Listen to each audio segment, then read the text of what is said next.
امام رضا علیہ السلام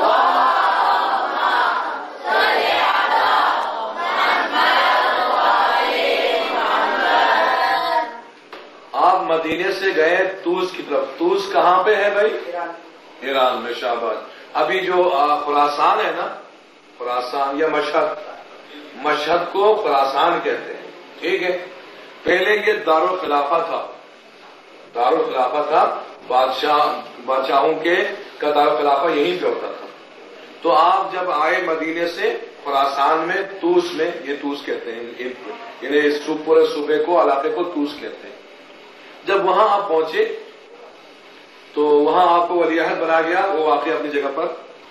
ایک دن آپ اپنے ایک صحابی کے ساتھ سیر کے لیے گئے یا کسی کام کے لیے گئے. جب آپ باہر جا رہے تھے تو آپ نے دیکھا کہ ایک جنازہ آ رہا ہے. کچھ لوگ جنازہ اٹھا کے لا رہے ہیں. تو جنازے کو دیکھتے ہی امام جنازے کی طرف چلے. جنازے کے قریب پہنچے، جنازے کو کندھا دیا. جنازے کو کندھا دینا یہ بہت بڑا عمل ہے، بہت نیک عمل ہے. اس کو کہتے ہیں تشییع جنازہ. جنازے کے ساتھ بھی چلیں اور جنازے کو کندھا دیں. اور جنازے کو کندھا دینے کا طریقہ یہ ہے کہ پہلے آپ جائیں سر کی طرف. پہلے جنازے کا جو مثلا چارپائی کا جو پاؤں ہے یہ دائیں کندھا دے. پہلے یہ دائیں کندھا دے دیں. اس کے بعد پھر آئے پاؤں کی طرف، یہاں پر بھی دے دیں دائیں کندھا. اب اس کے بعد پھر جائیں دوسری طرف. جب دوسری طرف جائیں گے تو بائیں کندھا دیں گے اور آخر میں جا کے بائیں کندھا پہ سر کی طرف بائیں کندھا دے کر وہاں سے وہ فارغ ہو جائے گا. پھر اگر دینا چاہیں تو اسی طریقے سے. یہ مستحب ہے، کندھا دینے کے آداب ہے. اور تشییع جنازہ کے بارے میں ہے کہ جب کوئی مومن فوت ہو جائے تو اس کی جنازے میں شرکت کرنے کو تشییع جنازہ کہتے ہیں. کتنا ثواب ہے؟ اتنا ثواب ہے کوئی حد نہیں ہے. بس ایک روایت عرض کروں گا کہ جب انسان مومن کی تشییع جنازہ میں شرکت کرتا ہے، اس کو کندھا دیتا ہے، اس کو قبرستان تک پہنچاتا ہے، تو جب وہ قبرستان میں اس کو پہنچا کے دفنا کے واپس آتا ہے تو خدا اس کو گناہوں سے ایسا پاک کر دیتا ہے جیسا بچہ ابھی دنیا میں آیا ہو. اب بچہ ابھی آتا ہے تو کیا گناہ اس کو ہے؟ گناہ اس پر وہ پاک و پاکیزہ آتا ہے. بچوں کو ہم کیا کہتے ہیں؟ معصوم. کیوں کہتے ہیں معصوم؟ کیونکہ گناہوں سے پاک ہے. ٹھیک ہے. اب ایک چھوٹا بچہ ہے، اس کو نہ جھوٹ کا پتہ ہے، نہ اس کو دشمنی کا پتہ ہے، نہ اس کو حسد کا پتہ ہے، نہ تکبر کا پتہ ہے، نہ کسی پہ ظلم کرتا ہے، زیادتی کرتا ہے، بلکہ ہر کسی کے لیے خوشی کا سبب بنتا ہے. وہ ہر کوئی اس سے محبت کرتا ہے، پیار کرتا ہے. کیوں کرتا ہے پیار؟ ہر انسان اسے کیوں پیار کرتا ہے؟ کیونکہ وہ نیک ہے، معصوم ہے. معصوم جتنا انسان گناہوں سے پاک ہوگا اتنا انسان پیارا ہوگا. خدا بھی اس سے محبت کرے گا، لوگ بھی اس سے محبت کریں گے. اور جتنا انسان گناہ کرے گا نا، خدا بھی اس سے نفرت کرے گا، لوگ بھی نفرت کریں گے. اب ایک مومن ہے، مثلا آپ نام لیتا ہوں، امام خمینی سے ہم سب محبت کرتے تھے. اماموں کی بات میں نہیں کر رہا، غیر امام کی بات کر رہا ہوں، غیر معصوم کی بات کر رہا ہوں. امام خمینی سے آپ بھی محبت کرتے تھے، میں بھی کرتا ہوں، دوسرا بھی کرتا ہے، یہاں تک غیر مسلم بھی کرتے تھے. کیوں کرتے تھے؟ اس لیے کہ وہ گناہوں سے پاک تھے. وہ دنیاوی سیاست سے، دنیاوی غرازتوں سے، دنیاوی کثرتوں سے پاک تھے. بلکہ یہاں تک ان کے بارے میں ہے کہ انہوں نے اپنی پوری زندگی میں کبھی کوئی مکروہ کام بھی نہیں کیا. مکروہ کسے کہتے ہیں؟ میں نے بتایا تھا، مکروہ وہ ہے جس کو چھوڑنا چاہیے، چھوڑے تو ثواب ہے، نہ چھوڑے تو کچھ نہیں ہوگا. مثال کے طور پر میں نے جو کہا، مسجد میں دنیاوی باتیں نہیں کرنا چاہیے، کرے تو کچھ نہیں ہے. ٹھیک ہے. گرم گرم چائے نہیں پینی چاہیے، گرم گرم کھانا نہیں کھانا چاہیے، کھا لے تو کچھ نہیں ہوگا. تو امام خمینی نے کبھی مکروہ کام بھی انجام نہیں دیا. اسی طرح دوسری طرف آئے، کہ آپ نے اپنی زندگی میں کبھی کسی مستحب کام کو ترک بھی نہیں کیا، کبھی کسی مستحب کام کو نہیں چھوڑا. کیا مطلب؟ سب سے پہلے آپ سلام کرتے تھے، سلام کرنا مستحب ہے نا، کیونکہ میں تو دستبرسی کی ہے رات میں، تو آپ جو بھی ان کے سامنے آتا تھا سب سے پہلے سلام کرتے تھے. اتنے بزرگ اتنے بڑے، لیکن جو بھی بچہ بھی آئے سلام کرتے تھے، تعظیم کرتے تھے. ٹھیک ہے جی. کبھی نماز تہجد انہوں نے قضا نہیں کی، کبھی کوئی مستحب روزہ انہوں نے نہیں چھوڑا، کبھی کوئی نیک کام انہوں نے ترک نہیں کیا.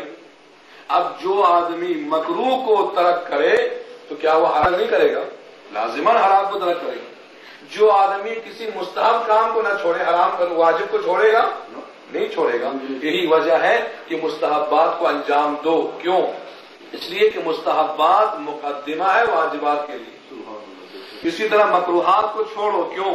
اس لیے کہ مکروہات مقدمہ ہے حرام کے لیے. جو مستحب چھوڑتا ہے وہ حرام بھی، واجب بھی چھوڑے گا، اور جو مکروہ کرتا ہے وہ حرام بھی کرے گا.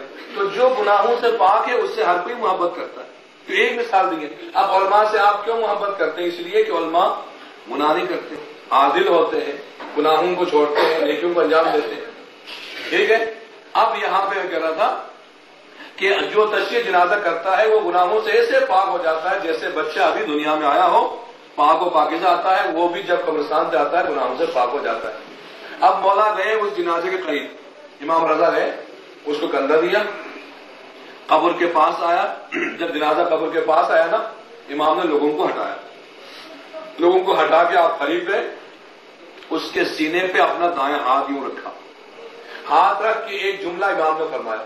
وہ جملہ یہ ہے، امام نے اس کا نام لیا، اس کے باپ کا نام لیا، کیونکہ میت کا جہاں بھی نام لیتے ہیں اس کا باپ کا بھی نام ساتھ لیتے ہیں. تلقین میں آپ نے سنا ہوگا، ابن فلان ابن فلان کہتے ہیں. تو امام نے اس کے سینے پہ ہاتھ رکھ کے فرمایا، اے فلان ابن فلان، تجھے جنت کی بشارت ہو. امام نے اس کو جنت کی بشارت دی، یعنی تو جنتی ہے، جنت میں چلا جا.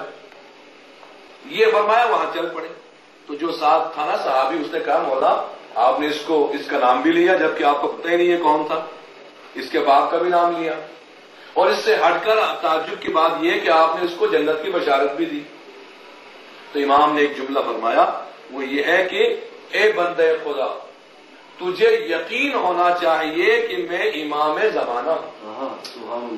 چونکہ اس دور میں امام زمانہ امام رضا ہی تھے نا، اس زمانے کا امام کون تھا؟ امام رضا تھے. تو آپ نے فرمایا میں زمانے کا امام ہوں. اور اس کے بعد کیا فرماتے ہیں؟ اس کے بعد فرماتے ہیں ہر زمانے کے امام کے پاس تمام لوگوں کے اعمال آتے ہیں. اعمال کسے کہتے ہیں؟ نیکیاں برائیاں، ان تمام کو اعمال کہتے ہیں. نیکی ہو تب بھی عمل ہے، برائی ہو تب بھی عمل ہے. آپ فرماتے ہیں ہر انسان کا عمل اس کے زمانے کے امام کے پاس آتا ہے.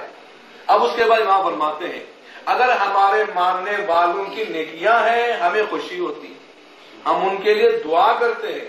لیکن اگر گناہ ہے، جھوٹ ہے، معصیت ہے، حکم الہی کی مخالفت ہے، گناہ و معصیت ہمارے پاس آ جائے تو دو روایتیں. ایک روایت یہ ہے کہ امام فرماتے ہیں ہم ان کے لیے دعائے مغفرت کرتے ہیں، خدا سے سفارش کرتے ہیں کہ ان کو معاف کر دے. اور دوسری روایت یہ ہے کہ امام نے فرمایا کہ جب ہمارے ماننے والوں کا گناہ آتا ہے تو ہمیں اذیت ہوتی ہے، تکلیف ہوتی ہے، ہمیں دکھ ہوتا ہے کہ یہ ہمیں بھی مانتے ہیں اور گناہ بھی کرتے ہیں، ہماری محبت بھی دل میں رکھتے ہیں اور دنیا اور شیطان کی محبت بھی رکھتے ہیں، ہمیں دکھ ہوتا ہے. ٹھیک ہے. اس کے بعد امام نے فرمایا جو بات میں کہہ رہا تھا، چونکہ ہمارے اندر کو، باطن کو، یا یوں کہ دل کو، دماغ کو پاک کرنے والی چیز کیا ہے؟ محبت علی ہے نا. تو اب اسی ضلع میں عرض کر رہا تھا، امام نے اس کے بعد ایک جملہ فرمایا. امام نے فرمایا کہ جو بھی ہمارا محب ہے، جس کے دل میں ہماری محبت ہے، کہیں ایسا نہ ہو، امام کے جملہ، کہیں ایسا نہ ہو کہ ہماری محبت کی وجہ سے کوئی واجب کام رہ جائے، ہماری محبت کی وجہ سے کوئی گناہ کر بیٹھے، ہماری محبت کی وجہ سے حکم الہی کی مخالفت کر بیٹھے، وہ ہمارا محب نہیں. میں تھوڑی وضاحت کروں. یہ ہے کہ ہم ان کی محبت میں روتے پیٹتے رہیں اور نماز چھوڑ دیں، ہم ان کی محبت میں خوشیاں منائیں لیکن خمس ادا نہ کریں، ہم ان کی محبت میں خوشیاں منائیں، جلسے کریں لیکن ہم جو ہے والدین کی اطاعت نہ کریں، ہم ان کی محبت میں ماتم تو کریں لیکن غریب غربا کی مدد نہ کریں، واجبات کو انجام نہ دیں، نیکیوں کو چھوڑ دیں اور ان کی محبت میں آ جائیں کہ بلکہ یہاں تک ہم کہیں کہ ہماری نماز ہی ماتم ہے.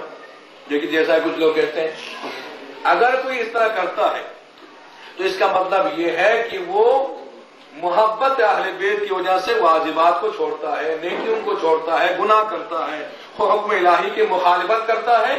تو امام فرماتے ہیں اگر کوئی ایسا کرتا ہے اور یہ کہتا ہے کہ یہ سب کچھ اہل بیت کی محبت میں ہے، وہ جھوٹا ہے، وہ جھوٹا ہے، جھوٹ بولتا ہے. کیوں؟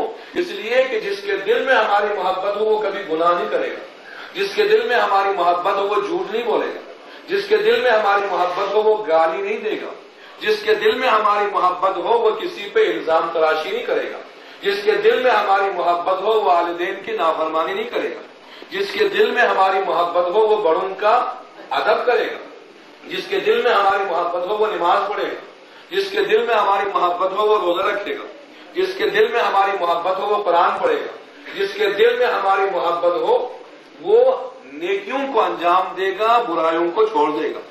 اب اس کے بعد امام کا آخری جملہ، امام فرماتے ہیں کہ جس کے دل میں ہماری محبت ہے جو انسان کو گناہوں سے پاک کرتی ہے، وہ محبت جو انسان کو بلندی کی طرف لے جاتی ہے، امام فرماتے ہیں کہ جس کے دل میں ہماری محبت ہے اس محبت کا تقاضا یہ ہے، اس محبت کا تقاضا یہ ہے کہ وہ واجبات کو انجام دے اور محرمات کو چھوڑ دے. یعنی واجبات کا مطلب کیا ہے؟ ان کاموں کو کرے جو خدا نے واجب کیا ہے اور ان کاموں کو چھوڑ دے جن سے خدا نے منع کیا ہے. یہ ہماری محبت ہے. تو بس صرف ہم ان مطہرات سے ہی استفادہ نہ کریں جس سے ہمارا لباس پاک ہو جاتے ہیں، جس سے ہمارا جسم پاک ہو جاتا ہے، جس سے ہماری گھر کی چیزیں پاک ہو جاتی ہے، بلکہ ان مطہرات کو بھی اپنائیں جس سے ہماری روح پاک ہو جاتی ہے، جس سے ہمارا دل پاک ہو جاتا ہے، جس سے ہمارا دماغ پاک ہو جاتا ہے، جس سے ہمارا ایمان تازہ ہو جاتا ہے، جس سے ہمارا دین مضبوط ہو جاتا ہے، جس سے ہماری دعائیں قبول ہو جاتی ہے، اعمال خدا کی درگاہ میں پہنچ جاتے ہیں. وہ مطہرات میں سے سب سے بہترین پاک کرنے والی چیز کون سی ہے؟ محبت اہل بیت ہے.